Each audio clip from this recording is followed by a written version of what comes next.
Hello guys, welcome to my YouTube channel.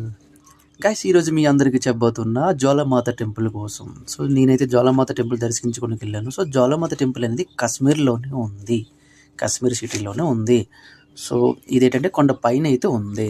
So ఇదైతే మొదటి gate పైన చూడండి, జ్వాలామాత టెంపుల్ అని ఉంది. సో అక్కడి నుంచి ఏంటంటే ఇంకా గంట కొట్టి మొదటి స్టెప్ నుండి అయితే నడక అయితే ప్రారంభించాను. సో అలాగా పైకి పోతుంటే మధ్యలో ఏంటంటే లాంగ్ స్టెప్స్ కాబట్టి సో నేనైతే షార్ట్కట్లో చెప్తున్నా, సగం కట్ చేసి అయితే చెప్తున్నా. సో ఏంటంటే ఈ స్టెప్స్ ఏంటంటే నిటారుగానే ఉన్నాయి. సో నిటారుగా ఉంటే అలా ఎక్కి వెళ్ళడం అంటే కష్టం కదా, అలా అయినా ఎక్కుతూ వెళ్తున్నా.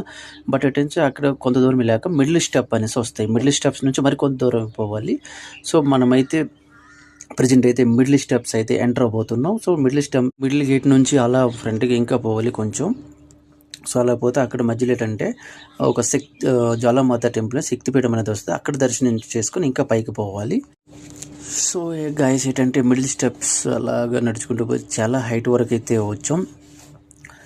సో ఏంటంటే జ్వాలామాత చాలా పవర్ఫుల్ అయిన టెంపుల్. బట్ ఏంటంటే ఇంకా సో గాయస్ ఇక అయితే జ్వాలామాతని శక్తిపీఠంకి ఎంటర్ అయ్యాను. సో ఇక్కడ దర్శనం చేసుకున్నా. సో ఇక్కడ దర్శనం మామూలుగా దండం పెట్టి సో ఇక్కడ నుంచి సైడ్ వే నుంచి నడాలి. సో గాయస్ ఇక్కడ నుంచి అయితే ఇంకా ఇక్కడ నుంచి అవుట్ సైడ్ చూపిస్తా చూడండి, ఇంత హైట్ నుంచి. సో సిటీ అనేది కిందలో ఉంది కాబట్టి చాలా అద్భుతంగా కనిపిస్తుంది కదా, ఇల్లు దగ్గరగా చాలా చాలా బాగుంది, నాకైతే బ్యూటిఫుల్ అనిపిస్తుంది. సో గాయస్ ఇక్కడ ఏంటంటే సిటీ చాలా అందంగా కనిపిస్తుంది, ఇంకా జనవరిలో ఇంకా బాగుంటుందంట.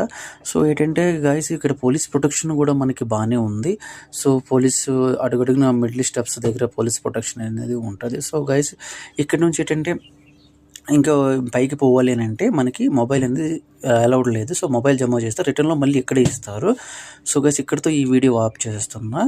సో గైస్ మీకు నచ్చినట్లయితే సబ్స్క్రైబ్ చేసుకోండి, సో లైక్ చేయండి. జ్వాలామాత టెంపుల్ అని చాలా పవర్ఫుల్ అయిన టెంపుల్. సో మీ అందరికీ మంచిగా జరగాలని కోరుకుంటున్నా. So guys thank you.